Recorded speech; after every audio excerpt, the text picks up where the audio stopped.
प्यारे दोस्तों, कैसे हैं आप सब। आशा करती हूँ आप अच्छे होंगे, स्वस्थ होंगे और बहुत ही मस्त होंगे। दोस्तों, आज मैं आपके लिए एक ऐसी स्टोरी लेकर आई हूँ जो सच्ची घटना है, जो एक क्राइम केस है। दोस्ती, यारी और धोखाधड़ी के चलते जेफरी नाम का एक शख्स इस वारदात का शिकार हुआ था। जेफरी को उसके खुद के ही दोस्तों ने रुपए पैसे को लेकर उसकी दर्दनाक हत्या की और उसकी गर्लफ्रेंड ब्रूक के साथ बलात्कार किया। दोस्तों, मैंने इस केस की कुछ पिक्चर्स लेके हिंदी में एक्सप्लेन किया है, तो चलिए साथ में देखते हैं। ये स्टोरी है 13 अगस्त 1996 की। इस दिन 3 लोगों की जिंदगी अचानक से बदल गई। एक पिता जिन्होंने अपने 21 साल के बेटे को खो दिया। ऐसा क्या हुआ था उनके बेटे जेफरी के साथ, ये सब मैं आपको बताऊंगी इस स्टोरी में। जेफरी के पिता अपने बेटे के साथ बिताए हुए आखिरी पलों के बारे में बोलते हैं। उनका बेटा और उसकी गर्लफ्रेंड ब्रूक ने प्लान किया था शहर से बाहर वेकेशन मनाने का। अगली सुबह जेफरी अपने पापा को बाय बोलता है और अपनी गाड़ी लेके चला जाता है। जेफरी के फादर अपनी आंखों में नमी लेके बोलते हैं, मुझे पता नहीं था, मैं अपने बेटे को अब आखिरी बार देखूंगा। मेरा बेटा बाय करके मुझे हमेशा के लिए छोड़ के चला जाएगा। 13 अगस्त 1996 की शाम को करीबन 7:30 बजे जेफरी के पापा के पास पुलिस का फोन आता है। पुलिस वाले फोन पे बोलते हैं, मुझे आपके बेटे का वॉलेट मिला है और उसका किसी ने मर्डर कर दिया है। अब मैं आपको स्टोरी में जेफरी की गर्लफ्रेंड ब्रूक के बारे में बताऊंगी, जो अपनी आप बीती बताती है। ब्रूक बताती है, मैं और जेफरी बिजनेस के सिलसिले में गैरी सीमेंस के घर जा रहे थे। जेफरी को गैरी सीमेंस से अपने दिए हुए कुछ उधार रुपए लेने थे।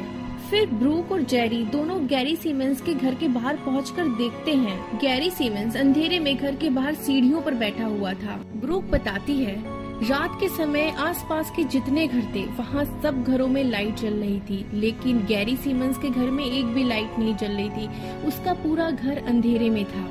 ये सब देख के ब्रूक को डर लग रहा था, लेकिन जेफरी ने बोला ये मेरा दोस्त है। तो फिर ब्रूक ने अपने अंदर की जो हलचल थी वो जेफरी को नहीं शेयर की। जेफरी और ब्रूक दोनों गैरी सीमेंस के घर के अंदर जाते हैं। जेफरी और गैरी दोनों आपस में नॉर्मल बात कर रहे होते हैं और ब्रूक चुपचाप एक कोने में बैठकर ड्रिंक कर रही थी। अचानक से ब्रूक के कानों में गोली चलने की आवाज आती है और ब्रूक अपना सिर उठा के जेफरी की तरफ देखती है तो जेफरी अचानक से नीचे फर्श पे गिर पड़ता है। ब्रूक बताती है, गैरी सीमेंस के घर में मेरे, जेफरी और गैरी के अलावा जेफरी का बेस्ट फ्रेंड टिमोथी मिलानो भी वहाँ था।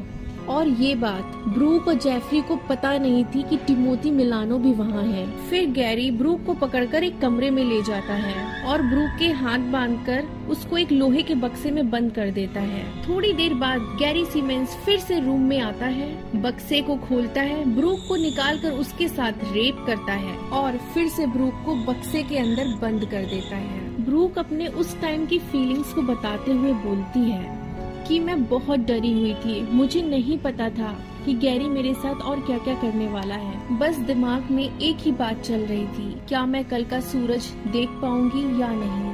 थोड़ी देर बाद ब्रूक को फोन की घंटी सुनाई पड़ती है और वो घंटी लगातार बजती ही जा रही थी। ब्रूक को ऐसा लगता है कि घर पर कोई नहीं है, इसलिए फोन की घंटी बजती जा रही है। ब्रूक सोचती है यही सही मौका है यहाँ से निकलने का। फिर ब्रूक किसी तरह से अपने हाथ और पैरों की रस्सी को खोलती है और बक्से के ढक्कन को अपने कंधे से जोर जोर से धक्का देना शुरू करती है। बहुत कोशिशों के बाद बक्से का ढक्कन खुल जाता है और ब्रूक बक्से से निकल जाती है। बक्से से निकलकर वो अपने चारों तरफ देखती है तो उसे वहाँ कोई नहीं दिखता। फिर ब्रूक जल्दी से मेन डोर को खोलती है और गैरी के घर से सीधे सड़क की तरफ भागती है। ब्रूक घर से निकलकर कुछ दूरी से गैरी सीमेंस की गाड़ी को देखती है। गैरी सीमेंस अपने घर पर जाता है। घर के अंदर ब्रूक को ना पाकर गैरी सीमेंस वापस फिर कहीं और चला जाता है। ब्रूक डरी सहमी किसी तरह से पुलिस को संपर्क करती है। पुलिस वालों को बताती है, गैरी सीमेंस ने जेफरी को जान से मार दिया है और मुझे किडनैप करके मेरे साथ बदसलूकी की है। ली मैरल पुलिस इंस्पेक्टर इस वारदात की जांच करते हैं। ब्रूक के कहने पर ली मैरल गैरी सीमेंस के घर जाते हैं। ली मैरल बताते हैं, घर को देखकर बिल्कुल भी ऐसा नहीं लग रहा था कि वहाँ किसी का मर्डर हुआ है। घर इतना साफ सुथरा, कहीं भी खून का कोई भी निशान नहीं। पुलिस वाले घर के अंदर जेफरी की बॉडी ढूंढते हैं, लेकिन उनको वहाँ जेफरी की बॉडी नहीं मिलती। फिर पुलिस वाले गैरी सीमेंस के घर के पीछे जाते हैं। वहाँ उनको एक बोट, बड़ा सा चाकू और एक कुल्हाड़ी मिलती है जिसपे खून लगा हुआ था। पुलिस वालों को घर के पीछे तालाब दिखता है। तालाब में 50 फीट के एरिया में कुछ मांस के टुकड़े पेड़ों की टहनियों में लटके दिखाई देते हैं। पुलिस वाले मांस के टुकड़ों को देख के आश्चर्य में पड़ जाते हैं। उन टुकड़ों को इकट्ठा करके गार्बेज बैग में रखते हैं। फिर उनको एक आश्चर्यचकित कर देने वाला दृश्य दिखाई देता है। जेफरी का सिर पानी में तैरता हुआ दिखता है। ली मैरल बताते हैं कि गैरी सीमेंस एक लोकल स्टोर में बुचर का काम करता है। उसी ने जेफरी के छोटे छोटे टुकड़ों को काटा और उन टुकड़ों को तालाब में ये सोचकर डाल दिया कि एलिगेटर और छोटी मछलियाँ उन टुकड़ों को खा लेंगी और हड्डियाँ पानी के अंदर नीचे डूब जाएंगी। ली मैरल बोलते हैं, बहुत अजीब सी बात है, पानी में तैरते हुए किसी के सिर को उठाना, उसकी पथराई हुई आँखों को देखना। मैं समझ नहीं पा रहा कि इस फीलिंग को कैसे एक्सप्लेन करूं। मैं बोल नहीं पा रहा हूँ। एक इंसान आखिर दूसरे इंसान के साथ ऐसा कैसे कर सकता है। मैं एक इन्वेस्टिगेटर हूँ, मुझे इन सब से कोई फर्क नहीं पड़ना चाहिए, लेकिन आज भी इतने सालों बाद मुझे जब ये सब याद आता है तो मैं सहम जाता हूँ और यही सोचता हूँ कि कोई किसी के साथ इतना क्रूर कैसे हो सकता है। जेफरी के फादर को जब ये बात पता चलती है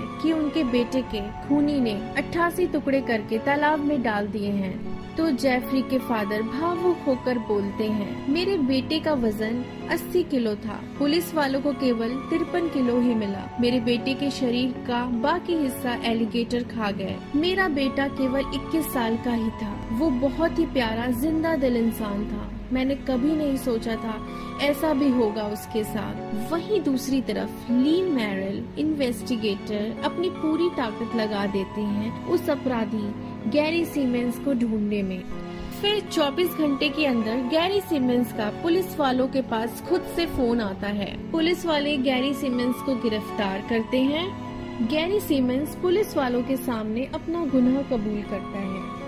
गैरी सीमेंस अपनी गवाही देते हुए बोलता है, मुझे पता नहीं था ऐसा कैसे हो गया। मैं ऐसा कुछ भी करना नहीं चाहता था, लेकिन मैंने जेफरी से एक बड़ी रकम ली थी और वो मैं चुका नहीं पा रहा था। गैरी सीमेंस बोलता है, जेफरी का बेस्ट फ्रेंड टिमोथी मिलानो भी मेरे साथ इस साजिश का हकदार है। टिमोथी मिलानो ने ही जेफरी के पीछे से उसकी पीठ पर 7 गोली मारी और सीने पर 2 गोलियां मारी। जेफरी का बेस्ट फ्रेंड टिमोथी मिलानो को भी पुलिस अरेस्ट कर लेती है। टिमोथी मिलानो का जेफरी के घर में आना जाना था। जेफरी के फादर टिमोथी मिलानो को अपनी बेटी की तरह मानते थे और टिमोथी ने ही जेफरी से गैरी को मिलवाया। ली मैरल बताते हैं, ब्रूक इस घटना के बाद बहुत ही ज्यादा डर गई थी।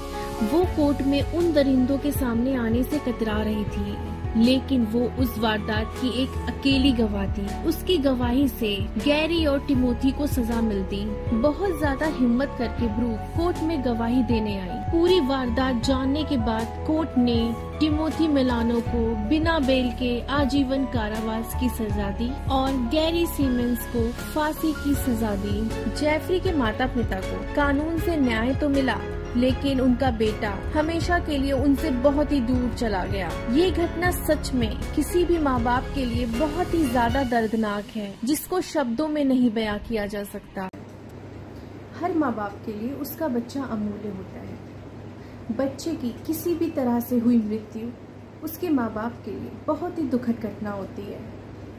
बच्चा चाहे जितना बड़ा हो जाए, लेकिन अपने माँ बाप के लिए वो बच्चा ही रहता है।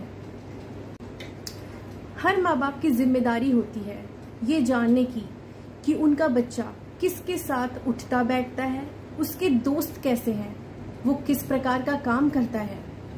हर किसी को कोई भी ऐसा काम जो सामाजिक, व्यवहारिक और कानूनी रूप से गलत है, उसको करने से पहले कई बार सोचना चाहिए। दोस्ती, यारी, रिश्तेदारी में अपने कान, आँख, नाक और दिमाग खुला रखना चाहिए। अगर आप कोई भी काम समझदारी और धैर्य से करेंगे तो आप सुरक्षित रहेंगे। तो दोस्तों, मेरी आज की स्टोरी यहीं पे समाप्त होती है। मेरी वीडियो आपको कैसी लगी ये आप मुझे कमेंट करके बताइएगा। मेरे चैनल को लाइक, शेयर एंड सब्सक्राइब कीजिएगा। बेल आइकन भी दबा दीजिएगा जिससे आपको नए वीडियो की नोटिफिकेशन मिल जाए। मिलती हूँ नेक्स्ट वीडियो में। Bye, see you next time.